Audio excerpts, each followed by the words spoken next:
Hello বন্ধুরা, একরকম chicken খেতে খেতে কি বোর হয়ে গেছে? তাহলে অবশ্যই ট্রাই করতে হবে পোড়া মশলার মুরগির মাংস। সেই রেসিপিটা আজকে তোমাদের সঙ্গে শেয়ার করছি। লাগছে চিকেন, লাগছে পেঁয়াজ, আদা, রসুন, কাঁচা লঙ্কা, লাগছে গোটা গোলমরিচ, গোটা জিরে, লবঙ্গ, এলাচ, দারচিনি, শুকনো লঙ্কা, তেজপাতা। এগুলো আমি শুকনো খোলা ভেজে গুঁড়িয়ে নেব। আর লাগছে স্লাইস করা কেটে রাখা পেঁয়াজ। প্রথমে মশলাগুলোকে একে একে পুড়িয়ে নিতে হবে। টমেটো, আদা, রসুন, পেঁয়াজ আমি সব পুড়িয়ে গায়ের কালো অংশটা পরিষ্কার করে নিয়েছি। এবার এটা একটা পেস্ট তৈরি করতে হবে। তো পেস্ট তৈরি করে চিকেনটার মধ্যে দিয়ে দিলাম, আর ওই ভেজে রাখা মশলাটাও দিয়ে দিলাম। দেন গড়িয়ে রাখা রসুনের কয়েকটা কোয়া, হলুদ, নুন সব দিয়ে খানিকক্ষণ ম্যারিনেট করে রেখে দিতে হবে। এরপর তেলের মধ্যে গোটা গরম মশলা দিয়ে কেটে রাখা স্লাইস করে পেঁয়াজগুলো দিয়ে দিতে হবে।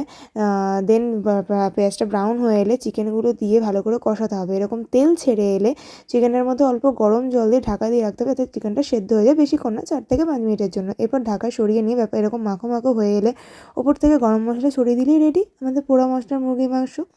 এটা ভাত, রুটি সব কিছুর সঙ্গে ট্রাই করতে